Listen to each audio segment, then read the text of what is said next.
Ya. Ahí quedan en buenas manos. Ya. Sí, empecemos nomás porque es como que yo creo que son dos iguales. Ya.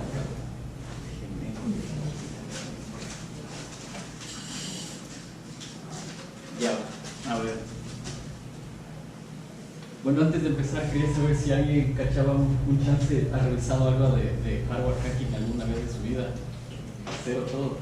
Ah, ya, entonces va a ser muy útil esto. Sí, creo que en Ecuador nadie más se dedica al hardware hacking o no tengo enterado de alguien, y si alguien se sabe de alguien, pues me dice, pero creía que por el momento no, porque es algo un chance medio nuevo aquí en el país. Ya. ¿Quién soy yo rápidamente? Me dedico al hacking ético en Free Attacks, una empresa fuera del país. Sí, hago análisis de seguridad de aplicaciones web, celulares, sí, penetration testing en infraestructura, etc.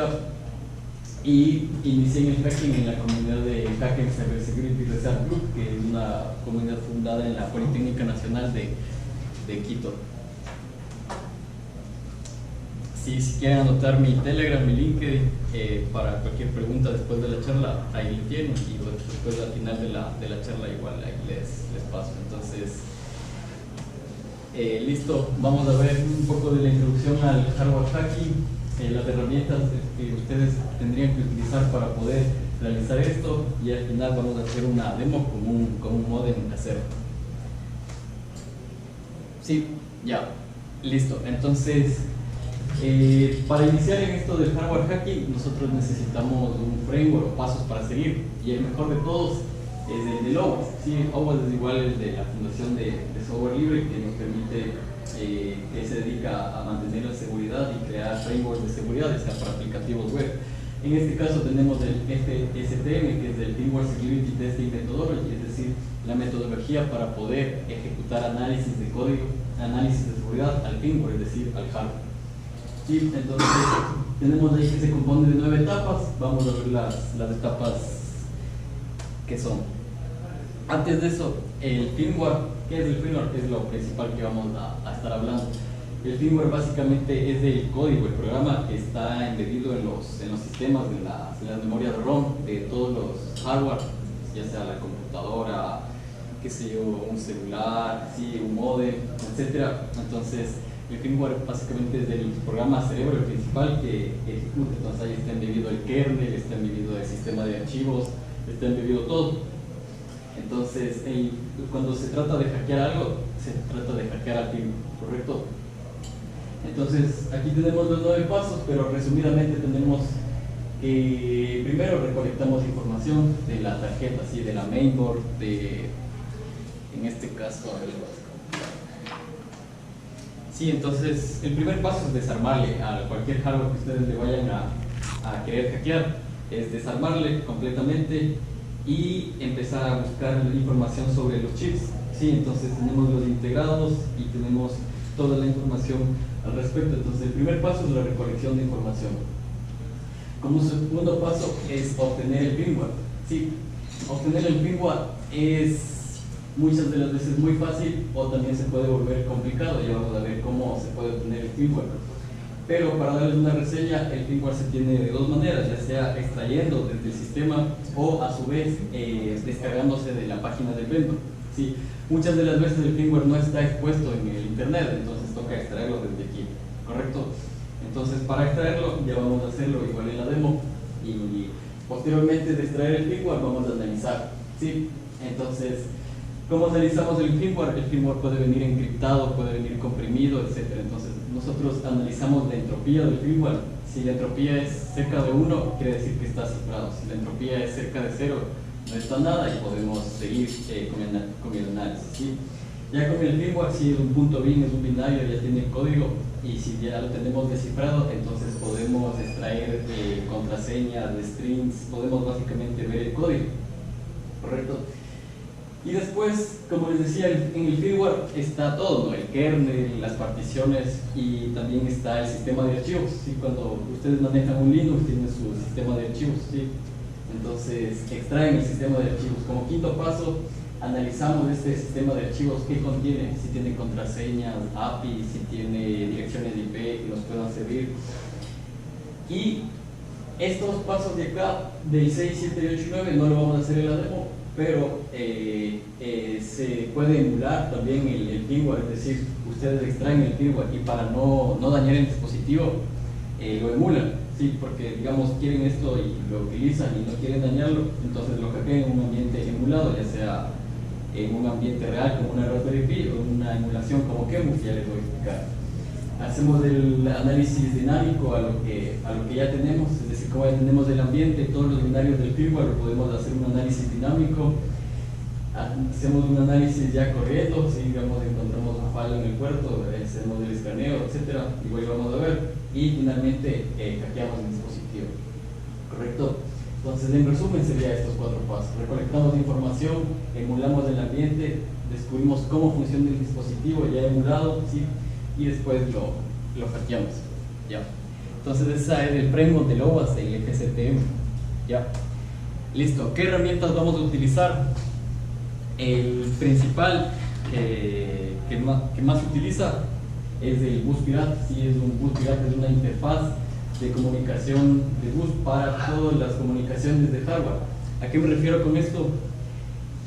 Básicamente todo hardware tiene una interfaz serial para comunicarse, es decir, donde se puede hacer debugging. O sea, cuando los fabricantes de las tarjetas crean el hardware,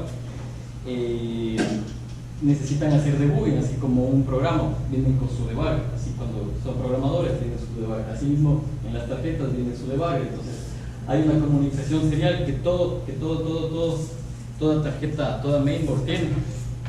Sí, en este caso a veces toca identificarle con el multímetro o no, o a veces ya viene etiquetado. En este caso, este es un modem, como les había dicho al inicio, de un modem de CNT viejito que la mayoría utiliza TNT, como que recién cambiaron de modem de routers. Yo le dije al man que me deje y por eso le tengo aquí. Sí, entonces en este caso la comunicación son estos 4 pines de aquí que ya les vamos a conectar. Entonces el bus pirata nos permite conectar con estos protocolos de comunicación, UART, I2C, SPI y JTAG. Entonces básicamente es como que en una sola tarjeta tenemos un combo, ¿sí? Para comunicación UART, que es la serial. No sé si los que han manejado dispositivos Cisco le conectan el RS232, me parece, sí, y acceden a la consola por la interfaz serial, ¿no es cierto? Entonces, algo similar, pero ahora en cualquier hardware. Entonces tenemos el UART, el SPI, que es para extraer el firmware, JTAG para que es hacer un debugging del microprocesador. Es decir, ustedes pueden, literal, como cuando hacen un debugging de cualquier programa, ustedes pueden hacer lo mismo con un JTAG. Entonces el JTAG les permite hacer leer y modificar en tiempo real registros de memoria. Esto es un poco más avanzado, pero esto no vamos a ver. Y I2C, que también es para extraer el firmware. Sí, entonces este bus pirate con que ustedes tengan esto ya pueden hackear hardware. No necesitan de ninguna de las herramientas más que les voy a necesitar. Entonces este bus pirate no venden en Ecuador, sino que venden en Estados Unidos, y yo ahí me lo traje, está como que unos 60, $70 con la traída. Sí. La Shikra es un parecido al bus pirate, pero es como que igual es open source, sí, todo esto es hardware libre, la de acá también que vamos a explicar. Esta Shikra es parecido al bus pirate, pero maneja diferentes velocidades. Correcto, tenemos también el JTagulator, que nos permite hacer esto en vez de utilizar el multímetro para saber si este pin es de transmisión o recepción, si este es de tierra o VCC. Resulta que tenemos algo que ya nos facilita esto, y es el JTagulator. Básicamente, simplemente, digamos, necesitamos identificar unos pines y cogemos el tabulator, le conectamos a los pines que no sabemos qué son. Si digamos que encontramos estos 4 pines que no sé si son el UART o no sé, o dentro del UART no sé si son transmisión o recepción. Entonces conectamos el JTagulator y nos dice, ¿sabes qué? Este es tierra, este es transmisión, este es el receptor. ¿Sí? Entonces eso nos ahorra la tarea de hacer con el multímetro, pero ya nos facilita. También otras herramientas que pueden ser necesarias en la breakout board, que básicamente venden en las electrónicas del país, que es para sacar la RAM, o sea, la ROM, perdón, la flash, donde está el firmware. Sí, recuerden que todo va metido en el firmware, y el firmware está en una memoria no volátil, en una NVRAM, o sea, en una ROM. Y resulta que nosotros cuando sacamos podemos meterle en una de estas tarjetitas y ahí podemos manipular, para eso sirve. O también le pueden dejar aquí y utilizar otros elementos que les voy a decir. Tenemos también el analizador lógico, que nos permite calcular los bauts de la comunicación serial, sí, los bits por segundo. Entonces, un analizador lógico, y eso en un osciloscopio, pero en este caso nos saca como que la velocidad, y eso nos hace full útil para no tener problemas al rato de conectarnos, sí, por la interfaz dual. Multímetro, ya sabes, porque siempre se necesita para identificar la tierra o la resistencia. Por último, un counting y un programador de la flash BIOS. ¿Para qué nos sirve este de aquí? Este de aquí nos sirve para programar la BIOS, es decir, si un hacker quiere meter un backdoor en el firmware, básicamente solamente necesita eso, el firmware modificado, y le mete un backdoor al firmware con este dispositivo que es para programar BIOS, o sea, obviamente el firmware, es decir, las flash, las ROM. Listo. Este es el setup que tuve en mi casa, no me lo traje todo, traje algunas, traje luz pirate, cautivo y el programador BIOS que vamos a utilizar. Pero es recomendable mejor tener todo, tener igual interfase serial para UART separado y software libre que vamos a utilizar para extraer, para hackear, el Classroom, que nos permite extraer el firmware, ¿sí? Este nos permite extraer el firmware. Igual nos permite analizar el firmware, analizar binarios, pues como que camina por el binario, nos permite ver sus sistemas de archivos, la entropía. Fake root, para montar una shell root falsa, porque recuerden que cuando nosotros somos root en un sistema podemos hacer lo que sea, ¿no es cierto? Entonces, eso. Listo. Entonces, ahí sí vamos a conectar esto.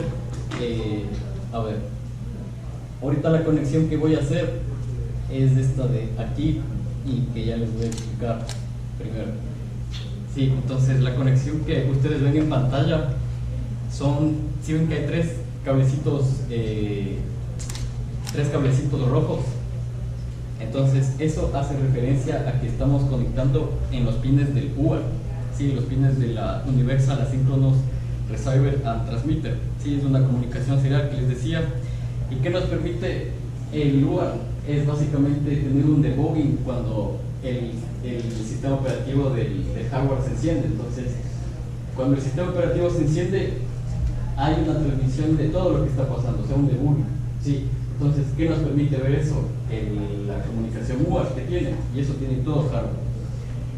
Entonces, dentro del UART, cuando ya nos conectamos con el UART, con el bus pirate, a ver, hagamos ahorita eso, vamos a ver que tenemos lo que les digo, o sea, el debugging de todo este aplicativo. Entonces, lo que voy a hacer es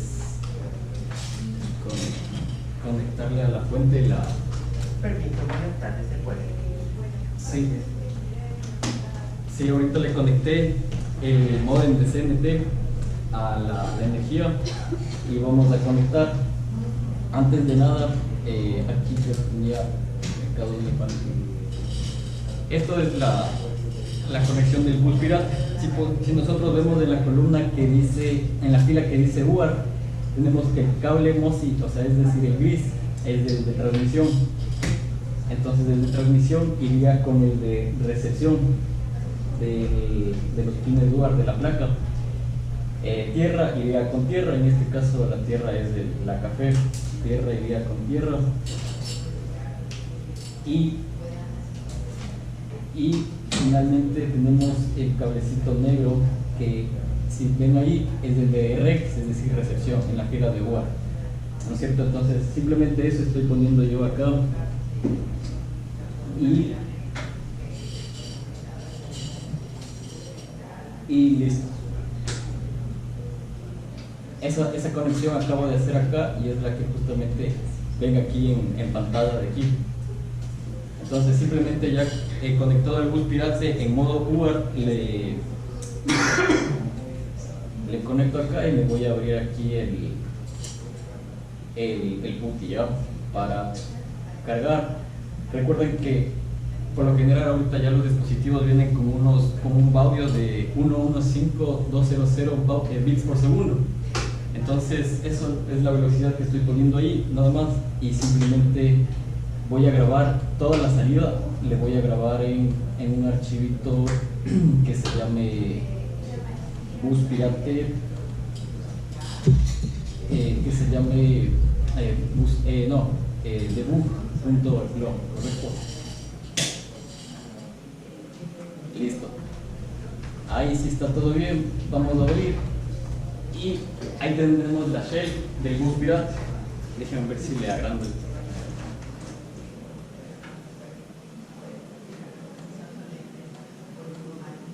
Ya, listo. Entonces, aquí lo que le pongo ya es el modo. ¿En qué modo le voy a utilizar? Recuerden, es UART, ¿no es cierto? Entonces sería la opción 3, velocidad 115.200 bits por segundo. Es la comunicación que ¿Puedes hacer más grande la letra? déjame ver. Creo que al rato de abrir el PuTTY hay una opción de carga. Creo que debe ser por aquí. Contracted. Comments.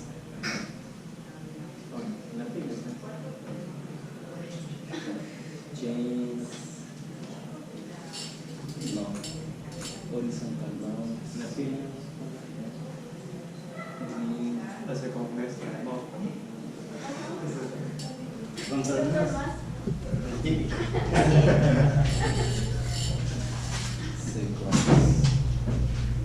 es de consola, ¿no? Igual ya veamos. El fondo tiene que estar. Una chenga, esa es nuestra máquina.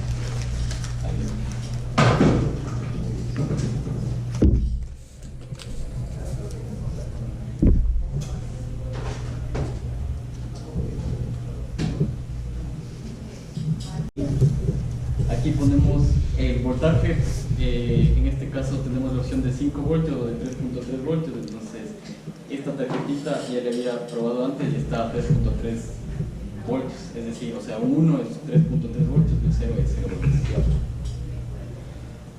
Listo. Y si nosotros ponemos aquí los modos, ponemos 3 modos. Bueno, ahí no se ve mucho, pero el modo de recibir y poder transmitir es el modo 1, ¿sí? Entonces le mandamos el modo 1 y esta cosa le ponemos de yes y todo esto estoy mandando un archivo. Entonces ahorita acabé de prender y todo lo que ustedes ven ahí básicamente es el debug del sistema operativo cuando se enciende. Entonces aquí está descomprimiendo la imagen, el firmware, y después van a salir full cosas. Esto es importante porque nos da información de todo el hardware, ¿sí? Nos da información de las particiones del firmware, nos da información de la versión de Linux que utiliza, nos da información del proceso de inicio, que es el Pulse Box, ya vamos a ver, nos da información de la cantidad de memoria RAM que tiene. Entonces, esto es parte de la recolección de información, ¿sí? Y una vez que termina, nos va a arrojar la shell. Entonces, acá lo que voy a hacer es seleccionar.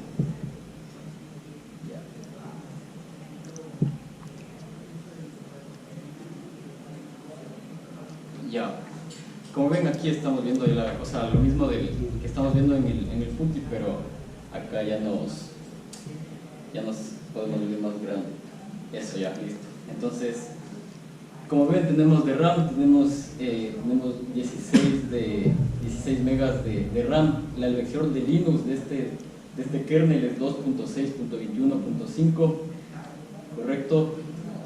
Toda esa información es muy útil para recopilar información y después encontrar herramientas que nos permitan seguir avanzando. Por ejemplo, el sistema de archivos que tiene este firmware es de un Squash FS, la versión es 3.2. Eso nos sirve full para después extraer el sistema de archivos, ¿sí? Ya sabemos que es Squash FS, entonces tendríamos que utilizar un sistema de archivos, o sea, el programa Squash que nos permite extraer del firmware, ¿ya? Entonces, sin esto no podríamos saber nada de eso, entonces esto es full útil. Tenemos aquí las particiones. Tenemos aquí las particiones del firmware. Tenemos 4 particiones.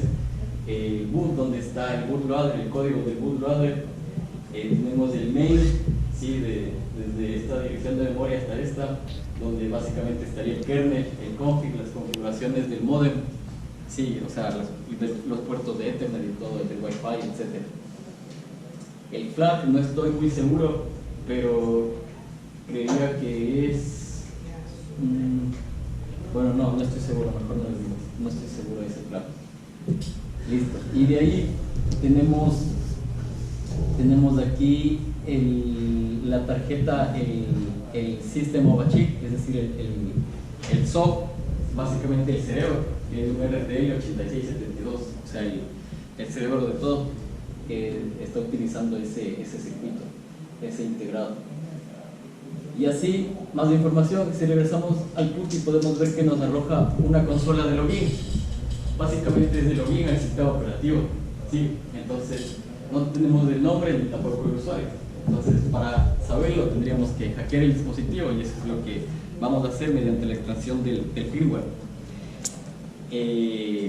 Ya, igualmente ustedes pueden encontrar más información googleando en internet, sí, todas las especificaciones. Sin embargo, sí valía recalcar que nomás tenía esta cosa, básicamente los chips que podemos ver aquí. ¿Qué cuidado tenemos que tener para no romperlo? No romper o quemarlo, me imagino. Ya, básicamente tú le podrías como que hacer daño si escribes sobre eso, ya sea utilizando JTAG. Con UART no puedes escribir solamente, no, mentira, sí puedes escribir. Entonces, con el UART, o sea, lo que estamos haciendo ahorita, ya conecté los 4 pines aquí, ¿no es cierto? Entonces, ahí cuando tú accedes al bootloader, tú puedes escribir en la línea de comandos del bootloader. De hecho, déjame hacer eso. Y ahí toca tener cuidado porque tú al rato de escribir puedes dañar el firmware. Entonces, si tú dañas el firmware, básicamente ya no sirve el dispositivo y puedes dejarle obsoleto. Entonces, ahorita vamos a acceder a esa consola que te digo. Y en este caso es que, miren, ahorita si ven que estoy en una diferente, ahorita estoy en una shell que dice RTL86X, que es de la línea de comandos del bootloader, ¿sí? O sea, el bootloader es el programita que arranca todo. Entonces, si yo presiono Help, te va a dar la chance de que tú puedes escribir. Aquí dice W por si acaso, entonces aquí tú puedes dañarle al firmware si es como que le hace mal. De hecho, desde aquí se puede también sacar el firmware con la D, si ven que dice aquí D, ADDR. De hecho, aquí hagamos un ejemplo, pongamos por ejemplo de la dirección 0x8 y me voy a dumpear 160 bytes.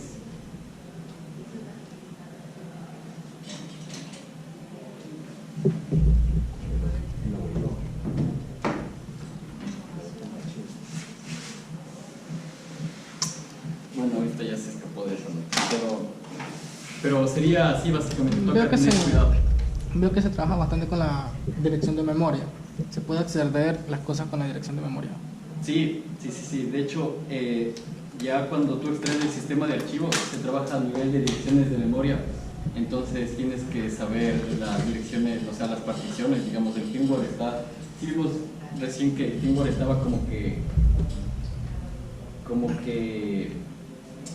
con 4 particiones, ¿no es cierto? Así les mostré recién. Entonces toca saber en qué partición está el sistema de archivos para poder extraerle, y ahí se trabaja a nivel de memoria, de direcciones de memoria.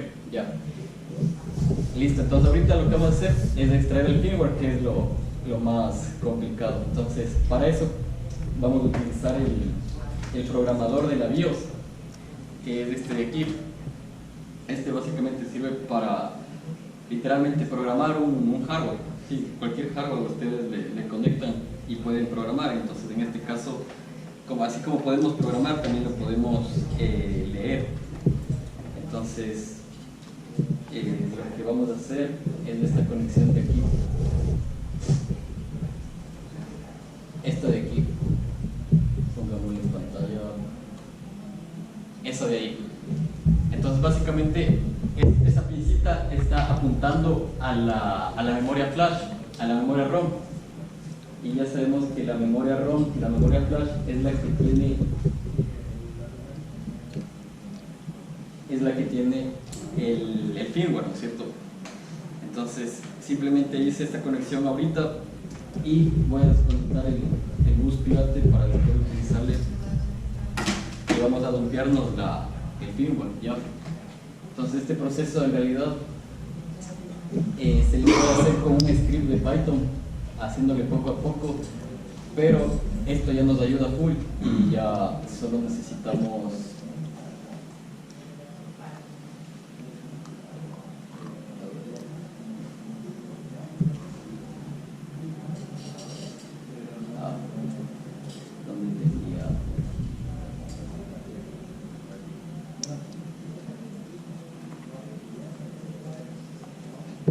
ya. Listo, entonces para dumpear lo que vamos a utilizar es Flashroom. Flashroom nos permite programar la BIOS, programar y asimismo leer. Entonces este viene ya en Kali y si no en cualquier Linux ustedes lo pueden instalar, o a su vez pueden utilizar, si están en Windows pueden instalar un programador de BIOS. La mayoría son gratuitos,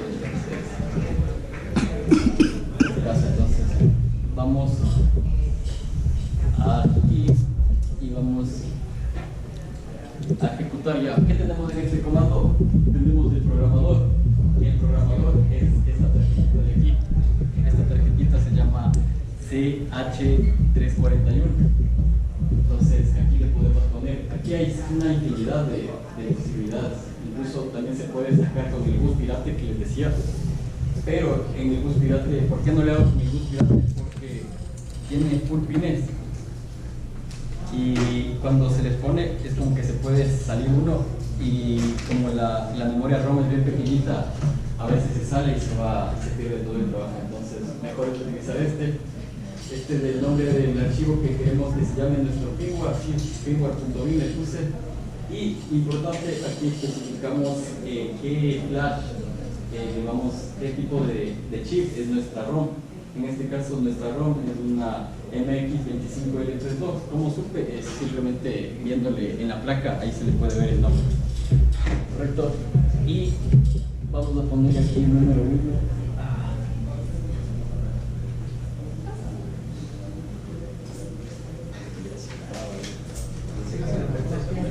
Y miren, ahorita estamos ya extrayendo el firmware. Miren, le acabo de detectar el chip, dice, se encontró un marco en el chip y tenemos la serie. Y ahorita se está demorando. Este programador o lector de BIOS se demora par minutos, pero si le hacemos manual, eso puede llevar hasta 10 horas. Sí. Entonces, con esto se ahorra full tiempo. Como les decía, la otra forma de extraer el firmware es a través del comando de bootloader. Entonces, hay que escribe en Python. Miren, ahí ya extrajimos el firmware que tenemos aquí está, firmware 1. Ya. La otra forma de también hacerlo es mediante un script en Python, que a veces, si ustedes no tienen las herramientas, no necesitan ni siquiera este programador, lo pueden hacer solamente con 3 cables. Entonces para eso tenemos esta de aquí. Este es un script de Python que, si ustedes recuerdan, esta de aquí, a ver si estoy hablando un chance, es la consola del bootloader, la RTL87X, que justamente el chico de aquí me preguntó. Entonces yo había hecho un dump de esta dirección, que es el entry point, y necesito 160 bytes, ¿sí? Entonces este script de Python automatiza y ni siquiera ya necesitaríamos el programador de la BIOS, simplemente ustedes le mandarían a correr y ya. Entonces esa es otra opción, ¿sí? Entonces tenemos la opción de extraerle desde la página de internet, desde el dispositivo, desde man in the middle con Warshak cuando se hace un update, o desde el bootloader command liner con esto, y listo. Entonces, como podemos ver, tenemos ya aquí el firmware, y lo que vamos a hacer es un grep para ver si encontramos alguna password, ¿sí? Entonces le mandamos a ASS, que es de passwords. Y como podemos ver, encontramos varias contraseñas. Y si podemos, subimos, tenemos aquí la contraseña del FTP, que ha sido FTP, contraseña FTP. Tenemos acá el usuario instalador y tenemos la password.corporación, que creo que son las default de CNT. Tenemos el username usuario, username instalador, y la otra es .banda ancha. Entonces, esta de aquí me la voy a guardar para probarle después estas credenciales de aquí, ¿ya? Entonces, recuerden que nosotros teníamos ya una shell, pero no teníamos el nombre de usuario y contraseña. Entonces estos podrían ser posibles candidatos, y les vamos a dejar ahí. ¿Qué pasa si no son? Tocaría probar de ley. Si no son, tocaría seguir analizando el firmware, porque hay de ley, está todo, ya sea cifrado o no. Entonces, listo. También pudimos ver que teníamos la password del WPS, que es la conexión con el botoncito del modem. Tenemos también por acá tenemos un correo y la password de un correo, ¿sí? Estoy señalándole ahorita. Tenemos también, por ahí había la clave del WP, pero ahorita no le veo. Listo. Entonces, para seguir el siguiente paso, ¿qué sería? Extraer el sistema de archivos del firmware. Para eso nosotros utilizamos bin.wal y el firmware, pero antes mandémosle solamente el bin. Sí, bin.wal, como les decía, es una herramienta que analiza binarios y nos dice qué nomás contiene el binario. Entonces, en este caso tenemos una parte del sistema, tenemos comprimido, tenemos el sistema de archivos, que es lo que nos interesa extraer, porque ahí ya tendríamos el variable, y también tenemos un XML que estoy viendo por default, y tenemos otro sistema comprimido. Viene comprimido, capaz este podría ser el kernel, y esta parte sería la configuración, ¿sí? Y el sistema de archivos. Entonces, para extraerlo, antes de eso, vamos a hacerle un guión E para ver la entropía. La entropía es muy útil en esta parte porque nos permite saber cómo está compuesto el firmware y las direcciones de memoria de esto. Entonces, como les decía, a una mayor entropía de 1 quiere decir que está comprimido o cifrado el firmware, y a una entropía menor más cerca de 0 quiere decir que está normal. Entonces, si vemos la mayor parte está comprimido, hace referencia a las dos partes que les dije que está comprimido, que puede ser el kernel o en la configuración, y la parte que está en 0 vendría a ser el sistema de archivos. Entonces, por suerte, el sistema de archivos no está cifrado ni nada, entonces lo podemos extraer directamente. Igual hay herramientas para extraer cuando esté cifrado. Y para extraer, bin.wal por debajo ya utiliza en este caso el sistema de archivos es SquashFS. Entonces bin.wal por debajo ya le llama a estas librerías, que vendría a ser un SquashFS.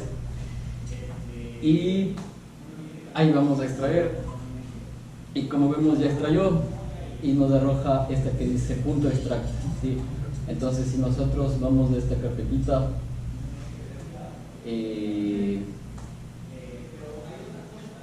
y vamos a esto de aquí, ya tenemos el sistema de archivos. Básicamente ya tenemos el sistema de archivos, o sea, no está corriendo el sistema operativo, pero solo tenemos los documentos, ¿correcto? Entonces, a ustedes, ¿quién ha manejado Linux? Ya, ¿qué se les ocurre ver en un sistema de archivos? Algo confidencial o... Ya, los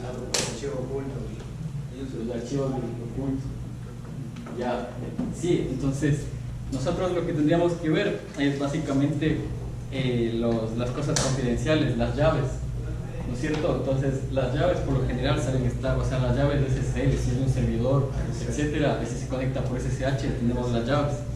Entonces si nosotros nos vamos a etc, tenemos aquí, miren, tenemos root p, que vendría a ser las llaves. Si quieren abramos esto de aquí, root.p, sí, es la llave. Igualmente tenemos acá una de server, sí, en caso de que cuando recordemos que también los modelos vienen con un servidor web, sí, entonces esa sería el certificado de servidor, la llave, y asimismo hay una ruta en donde nosotros encontramos lo que recién encontramos, que es el cat default. Sí, este es un archivo de configuración que sabe tener todas las contraseñas, que se llama default cfg.xml, que justamente aquí están las contraseñas que recién encontramos, donde dice un string al binario del firmware. Sí, acá tenemos más información, veamos, tenemos una IP, bueno, esa es la IP por defecto que obtiene. Tenemos las WP keys por defecto, tenemos la password del WPS, sí, los 8 dígitos del WPS. Entonces, eso ya es información que a cualquiera le puede servir para ya obtener la clave del WP, en el caso de que vamos a seguir trabajando con cifrado de seguro WP, ¿no es cierto? Listo. De ahí es muy útil también ver los binarios, o sea, ¿qué programas tengo yo aquí? Ponte, tengo un netcat y es muy peligroso porque si yo tengo un netcat ya puedo hacer una shell reverse. Entonces, para ver los binarios lo que hacemos es ver, podríamos irnos a cdsbin. Sí, tenemos esos binarios, también podemos encontrar binarios en usrbin, ¿no es cierto? cdusrbin. Tenemos esos binarios también, porque no hay ninguno que nos pueda servir. NSLookup, DNS, tstop para ver los procesos, wget para descargar. Este wget sería full útil porque ya podríamos descargar desde internet, o sea, cualquier cosa, un malware, lo que sea, y ya. Entonces es full útil ver los binarios. Por suerte este no tiene netcat, porque si tenía netcat ya es más fácil valorizarlo. Listo. ¿Y qué otra cosa más se les ocurre si ustedes ya estarían dentro de un servidor, de lo que sea? ¿Qué se les ocurre ver? Utilizando DLL no se puede instalar netcat directamente. También te puedes descargar herramientas o descargar, ajá. O sea, claro, con wget ya mil cosas. Mil maravillas ya. Pero ¿qué más se les ocurre ver si ustedes ya estarían dentro de un servidor? O sea, dentro de un servidor web, por ejemplo. Recuerden que este modem a la final también tiene un servidor web que ustedes acceden para cambiar la password o modificar lo que sea. Sería la lista de usuarios, los permisos. Correcto, y todo eso está en el código, ¿no es cierto? O sea, todo eso está en el código. Recuerden que un servidor tiene una página web y la página web está en el servidor. Entonces, si tenemos el código fuente, podemos ya mandar un analizador estático para encontrar vulnerabilidades de tipo RCE, cosa de scripting, etc. Entonces, la parte del código de este router CNT, de este modem, perdón, está en cd/etc y nos vamos a esa es la parte del código, el web IMG. Entonces ahí está todo el código que viene que viene para que funcione el aplicativo web, donde ustedes ingresan a su nombre y usuario para cambiar de IP, poner la contraseña, modificar o abrir un puerto a internet, etc. Entonces ahí ustedes podrían encontrar alguna vulnerabilidad de RCE, cross-site scripting, SQL, etc. Entonces así como algunos también ingresen al sistema ya encontrando una vulnerabilidad aquí. Podrían también encontrar binarios con permisos excesivos donde pueden hacer escalamiento de privilegios, etc. Y todo eso. Entonces ya para terminar nos vamos a loguear al servidor, al modem con las credenciales que recién obtuvimos. Entonces para eso lo que vamos a hacer es volver a conectarnos por el UART. Recuerden que con el UART ya teníamos un login y solo nos faltaba el usuario y la contraseña, y es lo que ya obtuvimos. Tenemos tres posibilidades, veamos cuál de las tres es.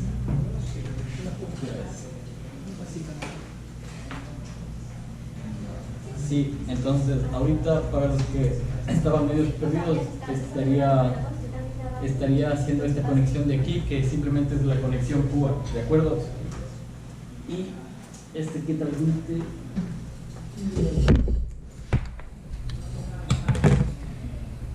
conectamos la tierra a tierra y de aquí del transmisor al receptor.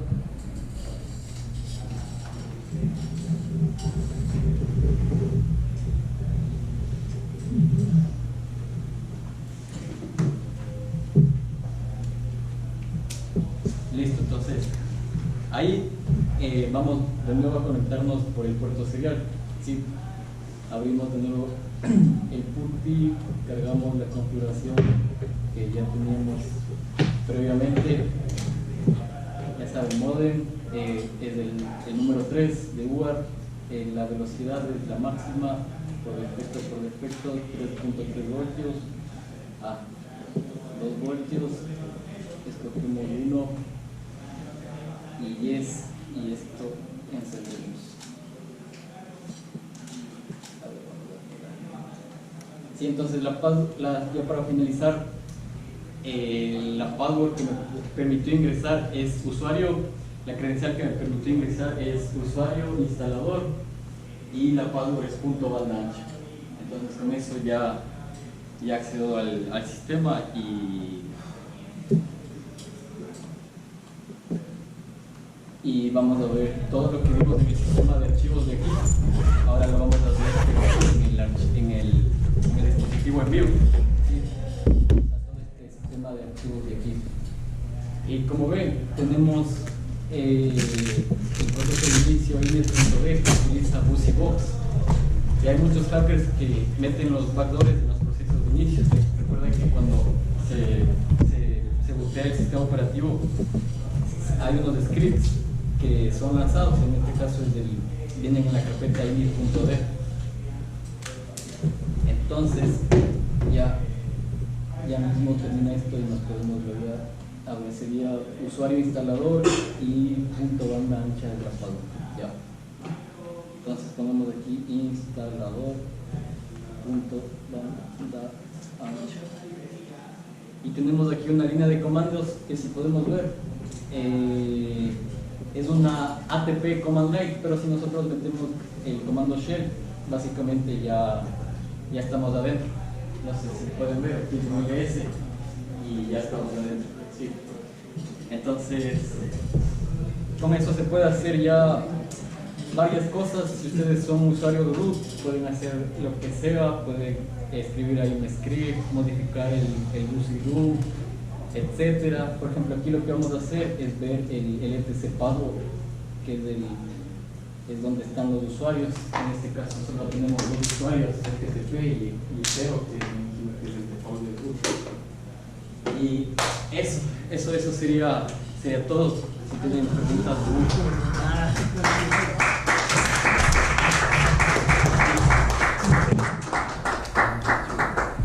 sí, pregunten mientras voy desarmando las cosas.